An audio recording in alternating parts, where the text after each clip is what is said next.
الحمد لوليه والصلاة والسلام على نبيه وعلى آله وأصحابه المتأدبين بآدابه أما بعد فأعوذ بالله من الشيطان الرجيم بسم الله الرحمن الرحيم وكونوا مع الصادقين صدق الله مولانا العظيم وصدق رسوله النبي الأمين الكريم إن الله وملائكته يصلون على النبي يا أيها الذين آمنوا صلوا عليه وسلموا تسليما اللهم صل على سيدنا مولانا محمد معدن الجود والكرم وآله وبارك وسلم صلاة والسلام عليك يا سيدي يا رسول الله الصلاة والسلام عليك يا حبيب الله الصلاة والسلام عليك يا نبي الله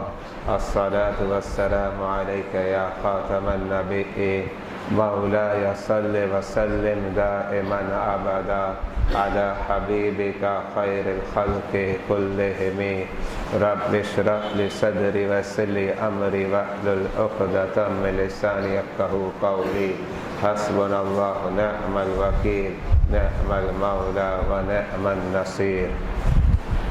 برادران اسلام، معزز و محتشم سامعین کرام و حضرات گرامی، گزشتہ جمعۃ مبارک میں آپ حضرات نے حضرت سیدنا سر سختی رضی اللہ تعالی عنہ کا تذکرہ اور آپ کی تعلیمات کے حوالے سے سماعت فرمایا تھا. آج ایک اور عظیم ہستی کا تذکرہ آپ حضرات کے سامنے پیش کرنے لگا ہوں. اللہ رب العزت کی بارگاہ میں دعا ہے مولا کلمات حق کہنے کی توفیق عطا فرما اور کلمات حق کو سننے کے بعد اس پر عمل اور قلب و جگر میں بسانے مزید آگے ابلاغ و تبلیغ کی توفیق عطا فرما.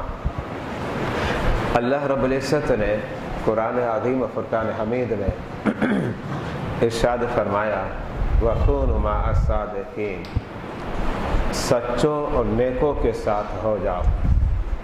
ان سچوں اور نیکوں میں بر صغیر کے اندر ایک عظیم ہستی ہے جن کے متعلق اعلیٰ حضرت فاضل بریلوی یہ لفظ استعمال کرتے ہیں محقق علی الاطلاق. ایک اور ہستی ہے جو علامہ ابن حمام کے نام سے مشہور ہیں، صاحب فتح القدیر. ان کے متعلق بھی اعلیٰ حضرت امام اہل سنت نے محقق علی الاطلاق کے الفاظ ذکر فرمائے. لیکن آج میں آپ حضرات کے سامنے جن کا تذکرہ کرنے لگا ہوں یہ بر صغیر کی عظیم ہستی ہے. اور بر صغیر کا مطلب یہ ہوا کہ پاکستان، بنگلہ دیش اور اس وقت جو موجودہ انڈیا ہے، یہ تمام رقبے پر ان کا ایک بہت بڑا احسان عظیم ہے. بلکہ یہ بات کہوں تو بالکل حق ہے کہ بر صغیر کے اندر علم حدیث کو پہنچانے میں ایک بہت بڑا کردار حضرت سیدنا محقق عبدالحق محدث دہلوی علیہ رحمہ کا ہے. حضرت سیدنا محدث علیہ رحمہ، آپ کا اسم گرامی عبدالحق ہے. آپ کے والد ماجد کا نام سیف الدین اور آپ کی ولادت محرم الحرام 958 ہجری میں ہوئی ہے. اور آپ نے جو تربیت پائی ہے، تربیت کے اندر آپ کا بہت بڑا حصہ آپ کے والد ماجد کا ہے. ابتدائی دور میں یہ سمجھے کہ 99% جو آپ نے تعلیم حاصل کی ہے وہ آپ کے والد ماجد سیف الدین صاحب ہیں. شاہ عبدالحق محدث دہلوی علیہ رحمہ اس بات کو خود ارشاد فرماتے ہیں اور وہ آپ کے کلمات قابل توجہ ہے. آپ ارشاد فرماتے ہیں ہر چے است اثر توجہ عنایت پیشہ است. فرمایا آج جو عبدالحق نظر آتا ہے یہ سارا احسان جو ہے یہ والد ماجد کا ہے، سیف الدین صاحب کا. اچھا، حضرت سیدنا سیف الدین علیہ رحمہ بڑے پکے عاشق رسول تھے اور علم اور عمل کے اعتبار سے آپ لاجواب اور بے مثال تھے۔ یہاں ایک بات جو شیخ محقق عبدالحق محدث دہلوی نے ذکر کی ہے، آپ کے سامنے پیش کرنا چاہ رہا ہوں۔ آپ فرماتے کہ جب میرے والد ماجد کا انتقال ہونے والا تھا تو انتقال سے قبل میرے والد ماجد نے فرمایا کہ چند کلمات میرے کفن پر لکھ دینا۔ اب وہ کلمات کثیر ہیں، لیکن ان کلمات میں جو چند کلمات ہیں وہ آپ کے سامنے میں پیش کرتا ہوں۔ آپ کے والد ماجد ارشاد فرماتے ہیں، میرے کفن پر لکھنا ربی اللہ، میرا رب اللہ ہے۔ یہ تو پہلے سوال کا جواب ہے۔ پھر اس کے بعد والد ماجد فرماتے ہیں، دینی الاسلام، میرا دین اسلام ہے۔ پھر اس کے بعد نبی محمد، اور میرے نبی محمد ہے۔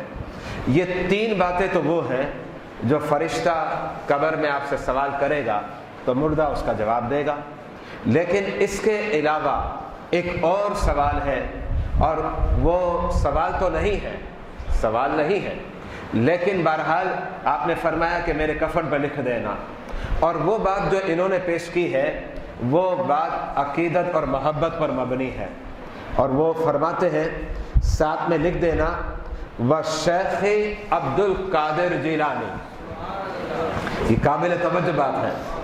شیخ محقق عبدالحق محدث دہلوی فرماتے ہیں، میرے والد نے مجھے فرمایا کہ میرے کفن پر جہاں یہ لکھو گے کہ اللہ میرا رب ہے، اسلام میرا دین ہے، اور محمد مصطفیٰ علیہ الصلاۃ والسلام میرے نبی ہے، تو وہاں یہ بھی لکھ دینا کہ میرے شیخ عبد القادر جیلانی ہے۔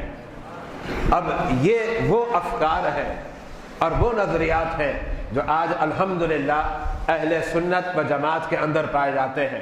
اس کا مطلب یہ ہے کہ جہاں ہم یہ کہتے ہیں کہ ہمارے اکابر یہ حضرات ہیں، ان کا شمار ہمارے اکابرین سے ہوتا ہے، تو وہاں ہم یہ بھی کہتے ہیں کہ ان کے جو افکار اور نظریات ہیں الحمدللہ ہم نے اس کو اختیار کیا ہوا ہے۔ حضرت سیدنا محقق عبدالحق محدث دہلوی علیہ رحمہ خود ارشاد فرماتے ہیں کہ 12-13 برس کی عمر میں نے شرح شمسیہ اور شرح عقائد کو پڑھ لیا تھا۔ اب یہ عمر بہت چھوٹی ہے، 12-13 برس میں شرح عقائد کو پڑھ لیا تھا، اور 15 اور 16 برس کی عمر میں نے مختصر المعانی اور مطول کو بھی پڑھ لیا تھا، اور آگے فرماتے ہیں 18 برس کی عمر میں علوم عقلیہ اور نقلیہ سے فارغ ہو گیا تھا۔ اس کا مطلب یہ ہے جو درس نظامی کہلاتا ہے آپ نے 18 برس کی عمر میں اسے کمپلیٹ اور مکمل کر لیا تھا۔ یہاں اور باتیں میں پیش کرنا چاہتا ہوں تاکہ ہمارے اندر علمی ذوق بھی بھر جائے۔ شیخ محقق علیہ رحمہ جب زمانہ طالب علمی تھا تو آپ کا مزاج کیا تھا، آپ کا انداز کیا ہے، اس بات کو بھی خود ارشاد فرماتے ہیں۔ فرمایا زمانہ طالب علمی میں نماز فجر میں ادا کرتا، فجر کے بعد طلوع آفتاب سے قبل، یعنی ابھی تک سورج نہیں نکلا، میں اپنی درسگاہ میں پہنچ جاتا، جبکہ میرے گھر اور درسگاہ کے درمیان 2 مائل کا سفر تھا، یعنی ایک طویل سفر ہے، اگر اسے آپ پیدل طے کرتے ہیں تو وقت لگ جاتا ہے۔ ہاں یہ ایک علیحدہ بات ہو، دور موجودہ کی طرح اگر بائک پر چلے جائے، کار میں چلے جائے، بس میں چلے جائے تو پھر آنن فانن یہ سفر ہو جاتا ہے، لیکن 2 مائل کا سفر غالباً اتنا ہوگا، آپ کی بادامی مسجد سے لے کر نانک وارہ تقریباً اتنا سفر ہے۔ فرماتے اتنا سفر میں تک کرتا اور طلوع آفتاب سے قبل اپنی درسگاہ میں پہنچ جاتا، وہاں جا کر میں علم حاصل کرتا، دوپہر تک میں اسباق پڑھتا اور اساتذہ سے سیکھتا۔ جب دوپہر کا وقت ہوتا میری چھٹی ہو جاتی، میں اپنے گھر پر پہنچتا اور کھانا کھاتا، بغیر وقفے کے، بغیر ٹھہرے میں پھر اپنی درسگاہ میں پہنچ جاتا۔ اس کا مطلب یہ ہے کہ تھوڑے وقت کے لیے اور قلیل وقت کے لیے میں اپنے گھر میں آتا اور پھر اس کے بعد درسگاہ میں پہنچ جاتا، درسگاہ میں پہنچ کر پھر میں مطالعہ کرتا، رات تک میں اپنی درسگاہ میں رہتا اور پھر جب رات ہو جاتی تو پھر سے میں اپنے گھر میں لوٹ آتا۔ گھر میں لوٹ کر اب ایسا نہیں کہ میں تھک گیا ہوں تو آرام کروں۔ شیخ محقق عبدالحق محدث دہلوی فرماتے ہیں رات کا کثیر حصہ بھی میں مطالعے میں لگا دیتا۔ اور آپ کو ایک اور بات بتانا چاہ رہا ہوں جو قابل توجہ ہے۔ آج کل تو والدین کہتے ہیں کتنا پھرو گے اور کتنا کھیلو گے۔ شیخ محقق فرماتے ہیں میرے والدین جب میری اس عادت کو دیکھتے کہ میں کھیل اور کچھ سے بہت دور ہوں تو میرے والدین کہتے بیٹا تھوڑا کھیل بھی تو لو، یعنی خود کہتے تھے، لیکن میں اپنے والدین کو کہتا کہ امی جی ابا حضور کہاں وقت ہے، یہ وقت علم حاصل کرنے کا ہے، اس لیے میں چاہتا ہوں کہ زیادہ سے زیادہ علم حاصل کر لوں۔ اب ذرا غور کریں شیخ محقق علیہ رحمہ کا جو انداز تھا علم کے حصول کے لیے، یہی تو وجہ ہے کہ آج بر صغیر میں جن کے وصال کو ایک طویل عرصہ ہو گیا، تقریباً آج سے 450 سال قبل یہ عالم ہے، 450 سال قبل کے یہ عالم دین ہے، لیکن آج بھی دنیا میں ان کا تذکرہ ہوتا ہے اور ان کی کتابیں پڑھائی جاتی ہے اور ان کی کتابوں کو سیکھا اور سکھلایا جاتا ہے اور بر صغیر میں ان کا ایک عظیم چرچا ہوتا ہے۔ اس کا مطلب یہ ہے کہ جو علم کے حوالے سے جو لگن تھی اور علم کے حوالے سے جو شوق تھا، رب جلیل نے اس کی بدولت اور تقوی اور جو پرہیزگاری تھی اور بارگاہ رسالت علیہ الصلوۃ والسلام میں جو عشق و محبت تھا اور بارگاہ غوثیت مآب میں جو آپ کی توجہ اور آپ جس انداز میں منہمک ہوتے تھے، اللہ نے آپ کے نام کو اتنا بلند کر دیا کہ آج الحمدللہ ہم بادامی مسجد میں بیٹھ کر بھی ان کا تذکرہ کر رہے ہیں اور تذکرہ سن رہے ہیں۔ شیخ محقق علیہ رحمہ اپنے حفظ کے حوالے سے بتاتے ہیں کہ میں نے کتنے عرصے میں حفظ کیا۔ فرمایا تقریباً 1 سال میں نے قرآن کو حفظ کر لیا، حافظ قرآن بنا 1 سال کے اندر۔ اس کے بعد شیخ محقق خود اس بات کو واضح کرتے ہیں، فرماتے ہیں 996 ہجری میں رب نے بڑا کرم کر دیا۔ قابل توجہ بات یہ ہے 958 ہجری میں آپ کی ولادت ہے اور 996 ہجری میں آپ مدینہ طیبہ کا رخت سفر باندھتے ہیں۔ اس کا مطلب یہ ہے کہ تقریباً آپ کی عمر اس وقت ہوگی 37 سال یا پھر 38 سال ہوگی۔ حضرت سیدنا محقق علی الاطلاق رمضان المبارک سے قبل مکہ المکرمہ پہنچتے ہیں۔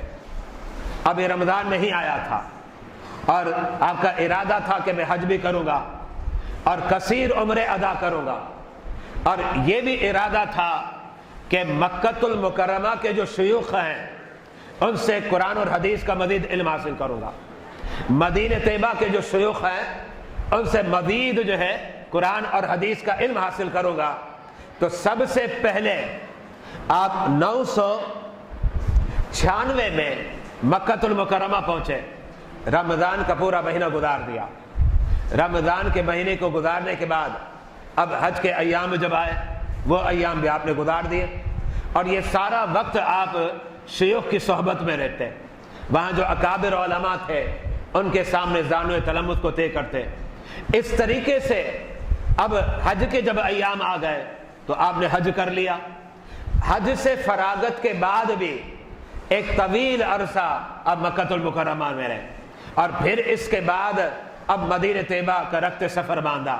جب مدینہ طیبہ کا رخت سفر باندھنے لگے تو شیخ محقق علی الاطلاق نے راستے میں نبی علیہ الصلوۃ والسلام کی شان میں کثیر اشعار لکھے فارسی زبان میں، اور وہ کتابوں کے اندر موجود ہے۔ فرمایا جب مدینہ طیبہ کے قریب پہنچنے لگا میں نے ارادہ کیا کہ اپنے چپل کو اتار دو، بغیر چپل کے مدینے میں چلوں گا۔ یہ شاہ عبدالحق محدث دہلوی جن کا بر صغیر میں علم حدیث کے حوالے سے مسلمانوں پر ایک عظیم احسان ہے۔ فرماتے ہیں مدینہ طیبہ میں جب بھی چلتا تھا چپل پہن کے نہیں، برہنہ پا چلا کرتا تھا، اور یہ مدینہ طیبہ کے ادب کی خاطر کرتا تھا۔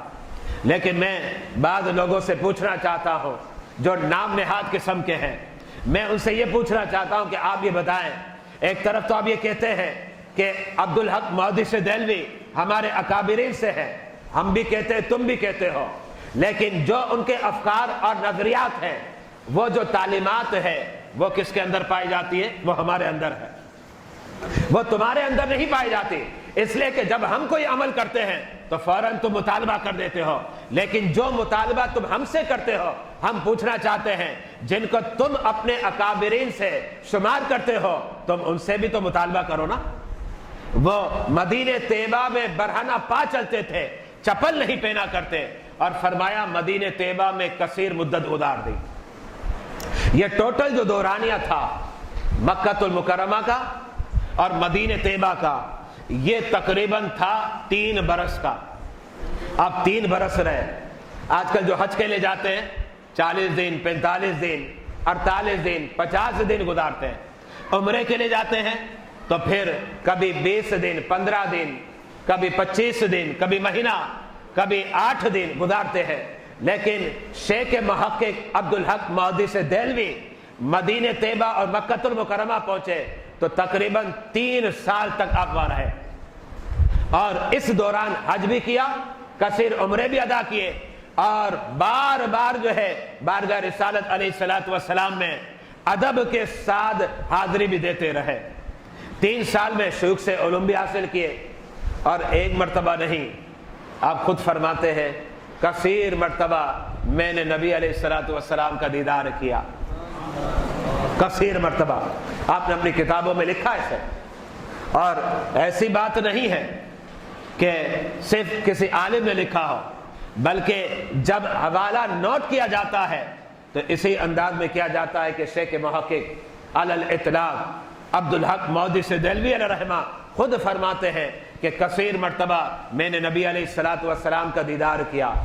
ایک مرتبہ آپ تذکرہ فرماتے ہیں میں نے نبی کو خواب میں دیکھا، آپ تخت پر جلوہ گر ہیں اور حدیث شریف کا درس دے رہے ہیں، آپ کے شاگرد، آپ کے طلباء آپ سے علم حدیث حاصل کر رہے ہیں، میرے آقا درس دے رہے ہیں اور آپ جو ہیں علم حدیث پڑھا رہے ہیں، طلباء پڑھ رہے ہیں۔ فرمایا میں نبی کا چہرہ دیکھ رہا تھا، نبی علیہ الصلوۃ والسلام کا جمال جب میں دیکھا تو جو انوار و تجلیات آپ کے چہرے سے نکل رہی تھی، میرے ذہن نے کہا کہ ایسا حسن و جمال تو تصور میں بھی نہیں آ سکتا، اتنا حسن و جمال۔ دیکھیں ایک حسن و جمال وہ ہوتا ہے جو آپ خارج میں دیکھتے ہیں، یعنی میں کسی کو دیکھ لوں، آپ کسی کو دیکھ لیں، اب وہ حسن و جمال دیکھا جائے تو ہم کہتے ہیں بڑا حسین ہے، بڑا جمیل ہے، لیکن تصور کی دنیا تو بہت بڑی ہوتی ہے، خارج کی دنیا تو پھر بھی محدود ہے، اور وہ جو تصورات کی جو دنیا ہوتی ہے یہ تو بہت بڑی ہوا کرتی ہے۔ تو فرمایا تصور میں بھی ایسا حسن آ نہیں سکتا جو حسن و جمال میں نبی علیہ الصلوۃ والسلام کے چہرے اقدس پر دیکھ رہا تھا۔ اب مجھے بتائیں شیخ محقق عبدالحق محدث دہلوی علیہ رحمہ کو بارگاہ رسالت سے کتنا لگاؤ تھا، کتنی محبت تھی۔ اپنوں کو چھوڑیے، آپ اپنوں کو چھوڑ دیجئے، جو اغیار تھے نا، اغیار نے اپنی کتابوں میں لکھا، بات میں انہی کی کرنا چاہ رہا ہوں۔ اگر ان کے متعلق یہ لفظ کہہ دو، نام نہاد کلمہ گو، جنہوں نے مسلمانوں کے درمیان افتراق اور انتشار کی فضا کو بپا کر دیا اور مسلمانوں کو لڑوا دیا اور جھگڑا کروا دیا، اور اس کی وجہ یہ ہے کہ وہ جو مسلمہ افکار اور نظریات اس امت میں جاری اور ساری تھے، یہ 14ویں صدی اور 13ویں صدی کے اواخر میں پیدا ہونے والے چند بکے ہوئے مولویوں نے جو افتراق اور انتشار کی فضا کو بپا کر دیا اور مسلمانوں میں اتنی پھوٹ کو ڈال دیا، اور یہ کہنے لگے کہ ہم حقیقی مسلمان ہیں۔ 1300 برس سے جو مسلمان آ رہے تھے انہیں تو قرآن آتا ہی نہیں تھا، انہیں تو حدیث آتی نہیں تھی، یہ دعویٰ، اور اگر لفظوں میں نہ بھی کہے تو پھر ان کے کردار اس بات کو اجاگر کر دیتے ہیں اور کہنے لگے کہ ہم ہی اصل مسلمان ہیں، ہم ہی قرآن پر عمل کرنے والے ہیں، ہم ہی حدیث پر عمل کرنے والے ہیں۔ لیکن یاد رکھیے گا اہل سنت و جماعت جنہیں اپنے اکابرین سے شمار کرتے ہیں، الحمدللہ تعالی جو ان کی تعلیمات تھی، اس لیے کہ قرآن کو انہوں نے سمجھا ہے، حدیث کو انہوں نے سمجھا ہے، اقوال صحابہ اقوال تابعین کو انہوں نے سمجھا ہے، تو اہل سنت انہی کی روش کو اختیار کیے ہوئے ہیں۔ اور ہم برملا کہتے ہیں جن اکابر کے ہم پیروکار ہیں، ہم ان کی تعلیمات، ان کے افکار، ان کے نظریات الحمدللہ مضبوطی کے ساتھ جو ہے اس پر عمل پیرا ہے، الحمدللہ۔ تو یہی اکابرین کی تعلیم ہے، یہی اکابرین کا درس ہے۔ اس لیے کہ میں نے بتایا کہ آج کے دور میں اگر کوئی یہ کہے کہ تم کفن پر لکھ دینا الشیخ عبد القادر جیلانی، تو پھر بعض لوگ اعتراض کرتے ہیں، لیکن میں تو یہ بتانا چاہتا ہوں کہ بر صغیر میں علم حدیث کی دنیا میں جس کا آپ پر احسان ہے وہ شہر کے محقق عبدالحق محدث دہلوی ہے، اور وہ اپنے والد ماجد سے عقیدت اور محبت جو ہے نہایت درجے کی رکھتے ہیں۔ انہوں نے ہی تو واضح کر دیا کہ میرے والد کہتے ہیں کہ میرے کفن پر لکھ دینا الشیخ عبد القادر جیلانی، الحمدللہ۔ تو آج دیکھیں یہ عقیدت کس کے اندر ہے، یہ محبت کس کے اندر ہے، یہ اہل سنت و جماعت کے اندر ہے کہ ہم جو ہے کبھی جو ہے خدا کا ذکر کر رہے ہوتے ہیں، کبھی محمد مصطفیٰ کا ذکر کر رہے ہوتے ہیں، اور کبھی صحابہ اہل بیت، اور ہماری زبانوں پر جاری ہوتا ہے غوث اعظم کا تذکرہ، الحمدللہ۔ تو ہم صحابہ اہل بیت اولیاء کبار ہوں یا اولیاء صغار ہوں، الحمدللہ ہم ان سے عقیدت بھی رکھتے ہیں، محبت بھی رکھتے ہیں، اور ہمارا تو یہ نظریہ ہے کہ جب ان کے تذکرے ہوتے ہیں تو ہمارے اندر عاجزی کا عنصر آ جاتا ہے، اس لیے کہ اگرچہ سر کو تو ان کے آگے جھکا نہیں سکتے، سر تو خدا کے آگے جھکے گا، لیکن دل کو جھکانے پر تو پابندی نہیں ہے نا، دل کو جھکانے میں تو پابندی نہیں ہے، پابندی تو سر کو جھکانے میں ہے کہ سجدہ خدا کے سوا کسی اور کو نہیں کیا جا سکتا، لیکن دل کو تو جھکایا جا سکتا ہے۔ دل کو جھکانے کا مطلب یہ ہے جب ان کا تذکرہ آئے تو پھر لرزہ طاری ہو جائے، جب ان کا تذکرہ آئے تو عشق بہنے لگ جائے، جب ان کا تذکرہ آ جائے تو پھر ہم آپ دیدہ ہو جائے۔ یہ الفت، یہ لگاؤ، یہ محبت الحمدللہ ہمیں صدیق ابو بکر سے بھی ہے اور شیخ عبد القادر جیلانی سے بھی ہے، خواجہ غریب نواز معی الدین چشتی سے بھی ہے۔ لیکن یاد رکھیے گا ہم نے یہ کبھی نہیں کہا کہ غوث اعظم صحابہ کے برابر ہے، ہرگز نہیں، کبھی نہیں کہتے، اس کو اجاگر کرتے رہتے ہیں۔ غوث اعظم کا مقام اپنی جگہ پر ہے، لیکن صحابہ کے برابر کبھی بھی ہو ہی نہیں سکتا، ہو ہی نہیں سکتا۔ بلکہ ہماری سوچ کیا ہے اہل سنت کی، وہ بھی سماعت فرما لیں جو ہمارے علماء، ہمارے اکابر نے اپنی کتابوں کے اندر درج فرمائے، اور وہ سوچ یہ ہے کہ ایک ایسا صحابی جس نے یعنی پہلے تو کافر تھا اور پھر اس کے بعد اس نے کلمہ پڑھ لیا اور کوئی عبادت نہیں کی، کلمہ پڑھ لیا کوئی عبادت نہیں کی۔ بعض صحابہ کے متعلق ملے گا ابھی کلمہ پڑھا، میرے مصطفیٰ نے فرمایا جاؤ جہاد میں، جہاد میں گئے، ابھی تک نماز نہیں پڑھی تھی، جامع شہادت کو نوش فرما لیا۔ اب میں پوچھنا چاہتا ہوں اس کے عمل میں نمازیں نہیں ہیں، روزے نہیں، زکوٰۃ نہیں ہے، لیکن وہ صحابی تھا، قسم خدا کی ایسا صحابی جس کے پاس عملی اعتبار سے ابھی کچھ نہیں، اور وجہ یہ ہے کہ ابھی کلمہ پڑھا تھا اور وصال ہو گیا، انتقال ہو گیا۔ قسم خدا کی اس صحابی کے برابر بھی غیر صحابی خواہ غوث اعظم رضی اللہ تعالی عنہ کی ذات بابرکت ہی نہ ہو، وہ بھی برابر نہیں ہو سکتے۔ الحمدللہ یہ ہمارا ایمان ہے، یہ اہل سنت و جماعت کا ایمان ہے۔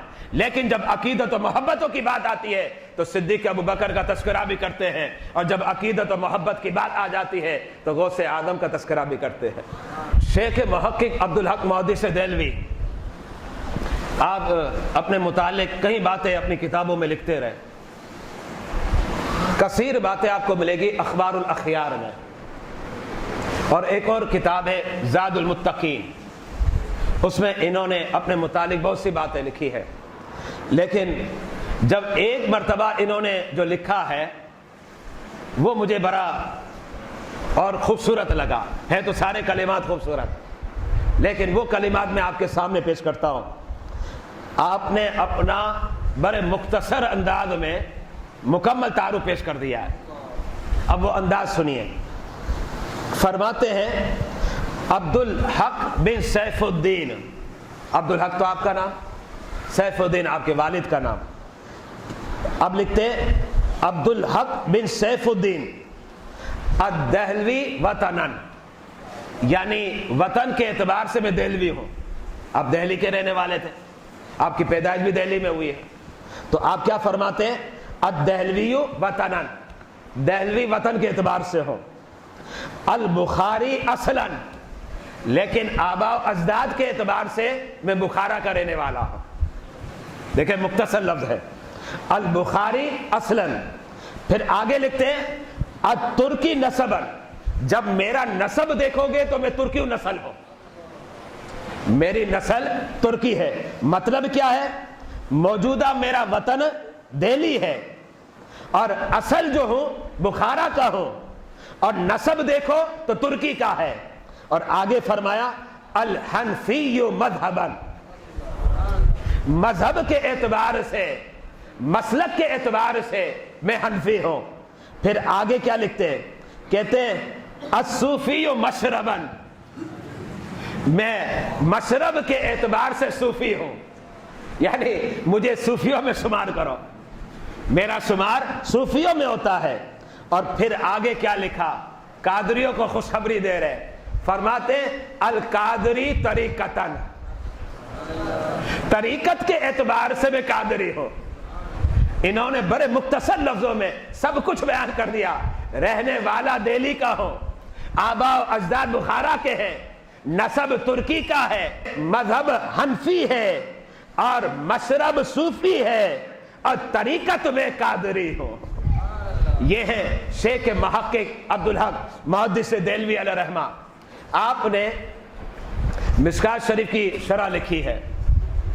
مشکات کی شرح فارسی زبان میں بھی ہے, عربی زبان میں بھی آپ کی, چونکہ آپ کا قلم فارسی میں چلتا تھا, یعنی بول چال غالباً اس دور میں حکومت کی زبان بھی فارسی تھی, تو اب سب فارسی جانتے تھے.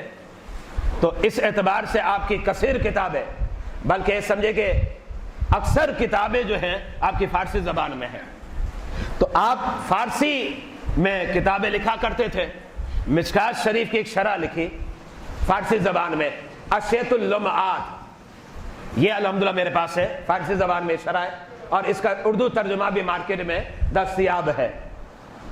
وہاں ایک حدیث مبارکہ پر آپ لب کشائی فرماتے ہیں.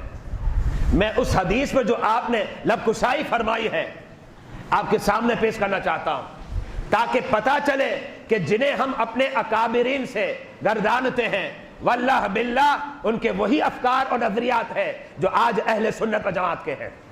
اور وہ مدعیان جو 13ویں صدی کے اواخر اور 14ویں صدی میں پیدا ہونے لگے اور کہنے لگے کہ بس قرآن جو تھا نا اور جو حدیث تھی اس دور سے لے کر آج تک بیچ میں کھلا ہو گیا تھا, ہم نئے پیدا ہو گئے اور قرآن و حدیث کو سمجھنے والے ہیں, قرآن و حدیث کو سمجھنے والے ہیں.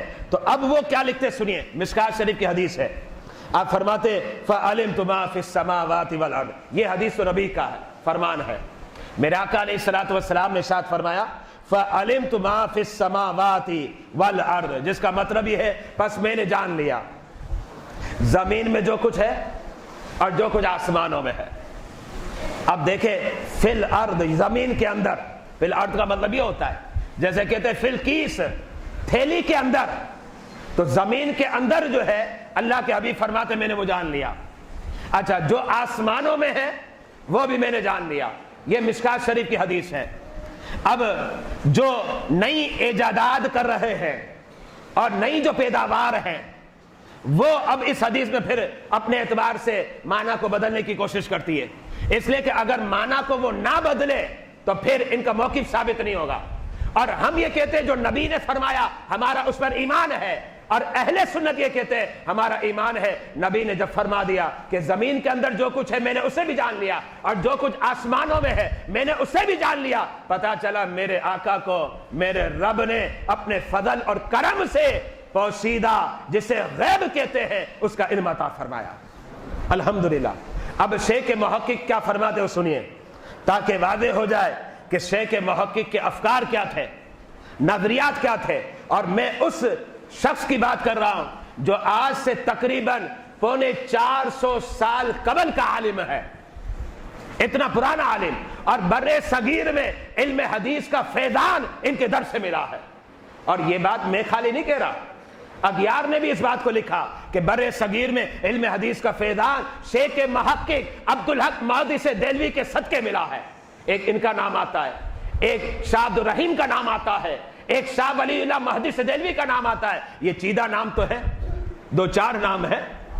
کہتے بر صغیر میں علم حدیث کو اصلاً پھیلانے والے یہی حضرات مقدسہ ہے. اب ان کے عقائد، ان کے نظریات اور افکار کیا ہے؟ جب اس حدیث کی شرح کرنے لگے، شیخ محقق عبدالحق محدث دہلوی کیا فرماتے؟ چونکہ میں نے آپ کو بتا دیا فارسی زبان تھی، فارسی میں شرح لکھی ہے اشہۃ اللمات، تو آپ لکھتے ہیں قابل توجہ. عبارت میں فارسی کی پیش کر رہا ہوں، وہیں سے عبارت نوٹ کر کے آپ کے سامنے لایا ہوں. لکھتے ہیں اس حدیث کے تحت عبارت است از حصول تمام علوم جزئی و کلی و احاطہ عام، جس کا مطلب یہ ہے اس حدیث سے واضح ہو گیا رب نے اپنے حبیب کو تمام کلیات اور جزیات کا علم عطا فرما دیا. اور کیسا علم عطا فرمایا؟ دیکھیں لفظ پر غور کریں، حصول تمام علم، تمام علوم حاصل ہو گئے، لیکن آخر میں لفظ یہ فرمایا وہ احاطہ عام، اللہ نے اپنے حبیب کو اتنا علم عطا فرمایا کہ آپ نے جمی علوم کا احاطہ کر لیا، احاطہ کر لیا. یہ شیخ محقق علی الاطلاق جو ہے اس حدیث کے تحت لکھتے ہیں. یہ ایک علیحدہ عنوان ہے، ایک تفصیلی عنوان ہے. میں چاہتا تو اس عنوان پر بہت سی باتیں پیش کر سکتا ہوں اور پیش کروں گا بھی انشاءاللہ.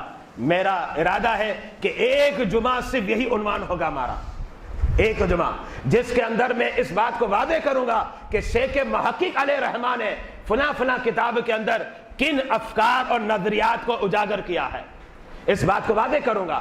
لیکن آج میں نے آپ کے سامنے صرف ایک مثال پیش کر دی جس سے پتہ لگ جائے اور آپ اس بات سے آگاہ ہو جائے کہ الحمدللہ جو ہمارے اکابرین تھے ان کے افکار اور نظریات وہی ہے جو آج اہل سنت و جماعت کے ہیں. یہی ہمارے افکار ہیں، یہی ہمارے نظریات ہیں. بلکہ شیخ محقق نے تو بہت کچھ لکھا ہے، بہت کچھ لکھا ہے، لیکن وہ ایک جمعہ ہمارا انشاءاللہ آئندہ کبھی آئے گا جس میں تفصیل کے ساتھ میں اس کی وضاحت کروں گا. اور الحمدللہ آج ہمیں فخر ہے، آج ہمیں فخر ہے کہ ہمارے اکابرین الحمدللہ جو ہمارے سر کے تاج ہے، جب ہم اپنے عمل کو دیکھتے ہیں تو عمل یہ بتاتا ہے اے مسلمان تو اپنے اکابرین کا متبع نظر آتا ہے، جن کے صدقے تجھے تعلیمات قرآن حاصل ہو گئی اور جن کے صدقے تجھے احادیث مبارکہ کا علم ملا ہے. الحمدللہ جو تیری سوچ ہے، جو تیری فکر ہے، جو تیرا نظریہ ہے اور جو تیرا نقطہ نظر ہے، الحمدللہ وہی باتیں اکابرین کے اندر موجود تھی. اور میں نے دوران خطاب ایک اور بات پیش کی، پھر اسے مختصر دہرا دو. اسی پر اختتام کروں گا کہ شیخ محقق کے بارے میں اپنے نہیں اغیار نے لکھا، بڑے قابل توجہ لفظ ہے. کہتے ہیں یہ اصحاب حضوری ہے.